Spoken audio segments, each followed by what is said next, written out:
Hello, everyone. I'm Tracy Derwin, and I'm here with Shane Buell. In today's video, we're going to be analyzing the fires that are going on in Canada right now. There are millions of acres that have already burned in just this fire season, and it's still very early. And Shane has dug up some very interesting anomalies, to say the least. Before we get started, if you haven't subscribed, please do that before you leave. I've been getting punished by some of the content that I've been putting up, and I've never like lost these many subscribers in such a short period of time. So I would really appreciate it if you remember to subscribe and comment, like, and share this video so we can let people know what is really happening here in Canada. So with that, I'll let Shane go into the map and show us, where these fires are, and then we'll see some anomalies, some of the damage photos, and then later we'll discuss a little bit about what we think might be going on. All right. Thanks, Tracy. So in the United States, it's technically fire season now. Fire season starts on June 1st. But in California, according to their governor, fire season is year round. However, in Canada, fires have been going on at least since the LA fire in January. There has been fires somewhere in Canada. I'm going to go through the US fires real quick. This is a map of the active fires from a couple of days ago. What was really kind of odd to me is that New Mexico had two fires. One was called the Paradise Fire, and the other one was called the Campfire, which was kind of reminiscent of the Paradise Campfire in California in 2017. All right, so we do have a little bit of fire behavior from New Mexico, which shows just how violent and aggressive the fire was. This cabin or home or structure appears to be completely engulfed. However, it does look like it burned rather evenly. If only we had seen a little sooner in this burn process. Also in New Mexico, the campfire damaged a historical site, which you see here. You can see that within the burn footprint, there are trees that are still green, completely unburned trees that are still green. However, the grass all around is burned and the structures inside here are burned as well.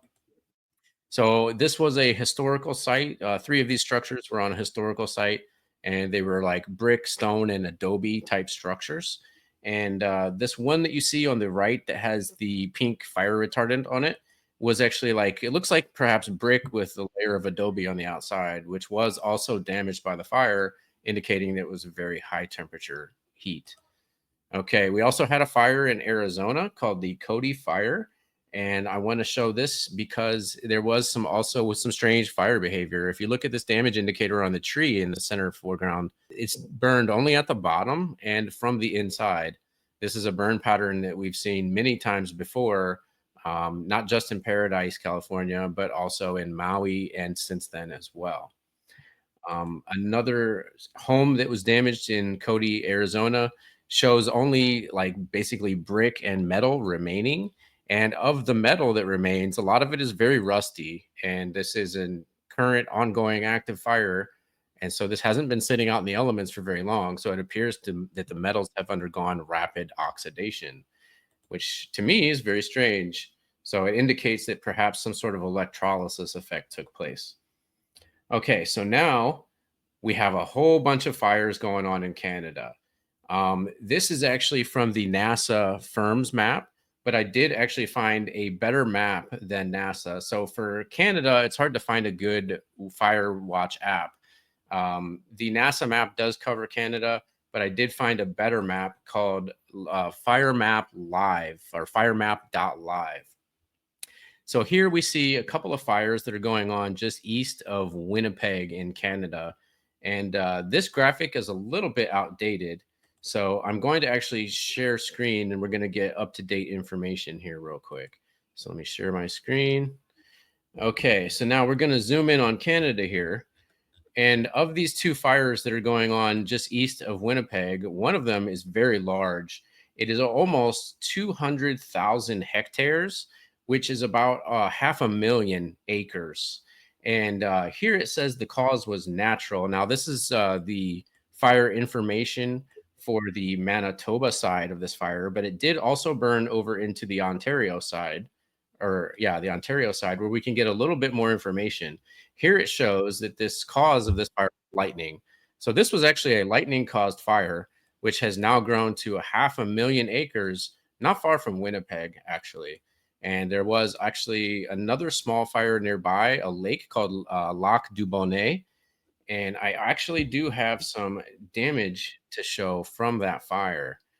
So let's see here.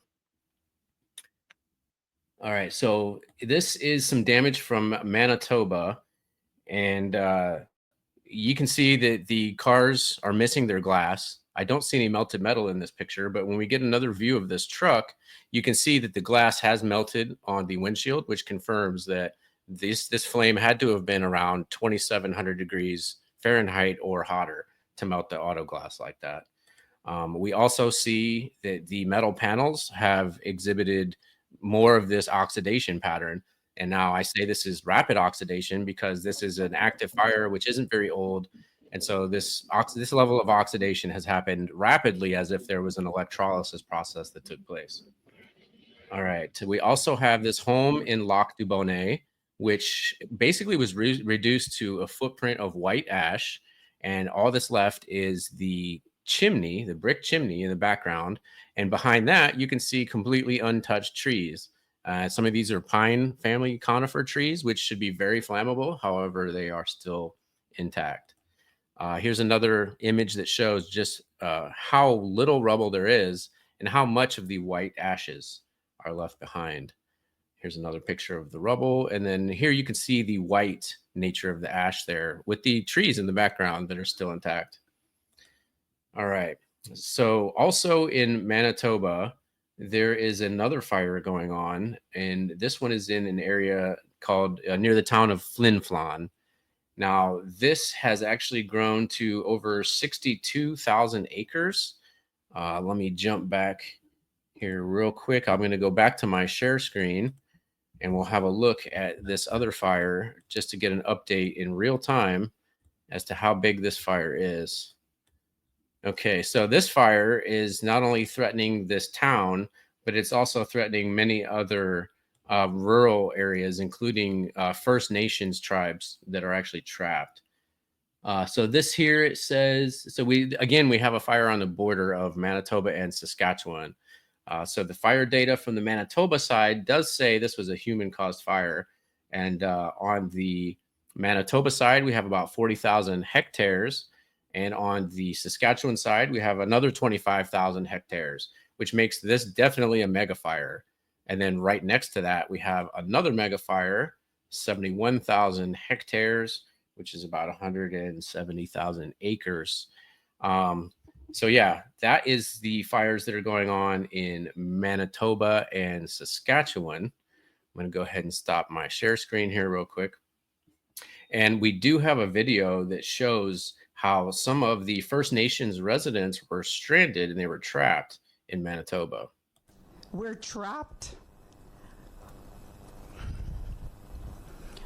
As counselors, we take the calls from our people, from the mothers, from the grandmothers, from the men, from the women, the elderly that are trapped, sitting there waiting to be rescued. And the lines of communication are broken. What answers do we give our people? We're here. We're trying. We will get you out. Now, Canada, don't wait until we start losing lives. Like Grand Chief spoke, do better. We matter.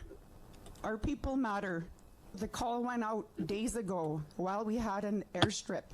We asked, we pleaded, it fell on deaf ears to come and get our people out.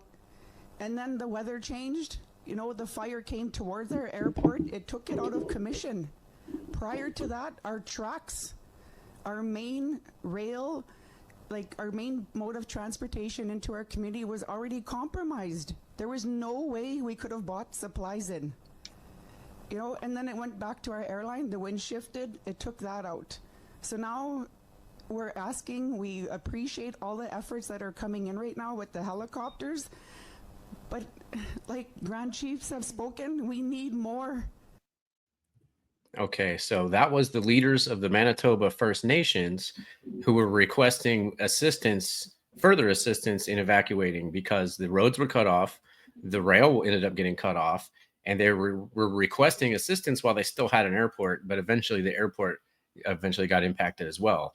So, an update on that situation: there were 2,000 people who were stranded. They have been sending in as many helicopters as they can, just getting small groups one at a time sometimes, but they have now evacuated 1,500 of the 2,000. So only 500 people are still stranded in that area as of today or yesterday. So hopefully soon they'll all be evacuated, but it's a very slow process getting so many people with such small craft. Okay. So there is some more images of this fire actually. So this is the fire in Manitoba near Flin Flon, and you can just see how large the smoke plume is and how illuminated it is by perhaps not just the fire inside, but the sun in the background as well could be causing some of that illumination of the clouds. And then here's another view of the smoke, which has blown down across the United States and has reached as far as Florida. And several places were reporting that the sun was actually somewhat hazed or filtered out, almost like a solar filter. So you could actually look at the sun with the naked eye. All right. So now another fire that I want to talk about is in Saskatchewan. And this is the Shoe Fire, which is over 750,000 acres. And let's see here. I'm going to go to the share screen one more time just to get a live update on what this Shoe Fire currently is at. So the Shoe Fire is currently at 400,000 hectares, which is a hectare is about 2.5 acres. So 400,000 times 2.5 would be about 1 million acres, which would make this about as large as the Texas Smokehouse Creek fire that happened in early 2024. All right. So so that Shoe Fire is basically it's over 1 million acres now, and it's just northeast of Saskatoon. And I do have some damage here also to show you as well. So this is an ATV, which was burned out completely. And you can see that, again, some of the metal parts look more rusted than they should be. And then I have some more images in Saskatchewan. And this looks very familiar to those who've been studying these kind of fires for a while. This looks very reminiscent of, Sonoma, California, and it also looks like Paradise, California. It looks just like Lahaina, where you have the homes burnt into a white ash footprint, and only some of these trees in the foreground were actually touched. But you can see a lot of the trees that surround this little town of cabins here are actually still intact. And we have another image that shows a different part of this fire where most of the trees around this area are intact, yet the structure is actually still burned completely. To me, that's a very strange burn pattern. You would expect the trees to be also burned. And then here's more of the same. The structure's completely burned down to a white ash footprint. And then here's another view of a structure that's been burned completely, but the trees around it are intact. And so to me, that is a very suspicious fire behavior. All right.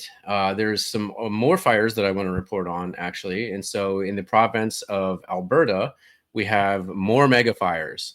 And so we have some that are just to the west of Fort McMurray and some that are just to the south of Fort McMurray.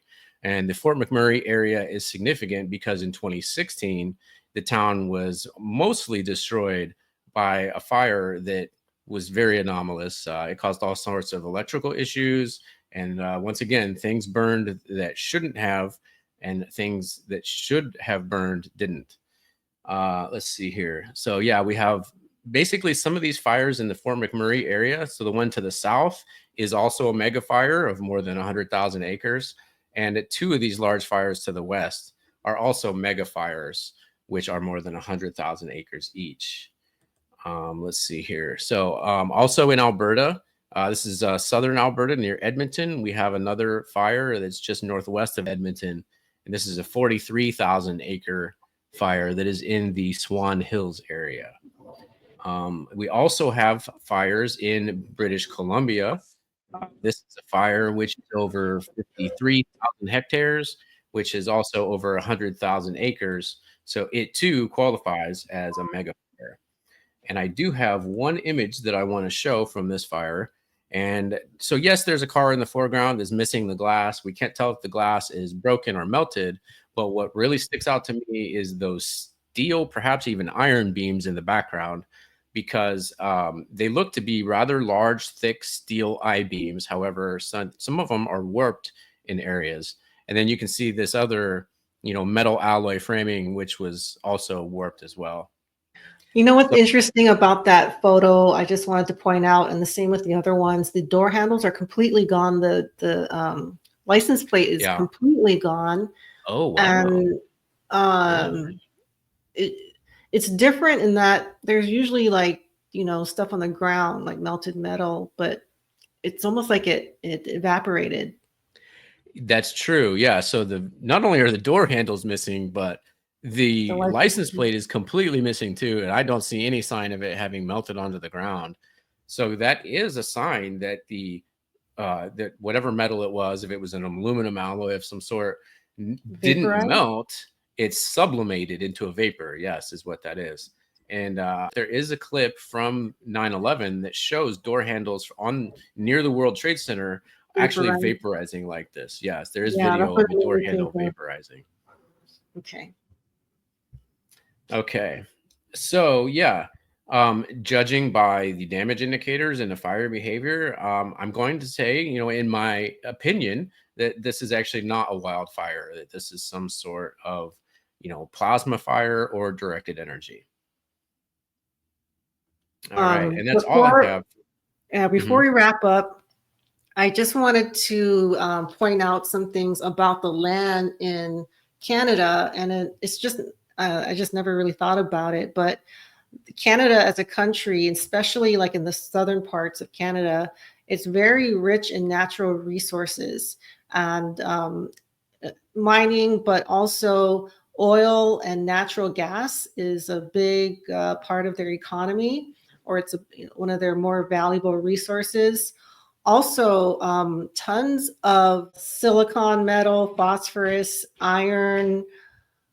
They have cobalt, copper, aluminum, lithium, graphite. And I'm looking at this website, and a lot of the natural resources are ones that are used in technology and batteries, like chips and semiconductors and things that are used in telecommunications.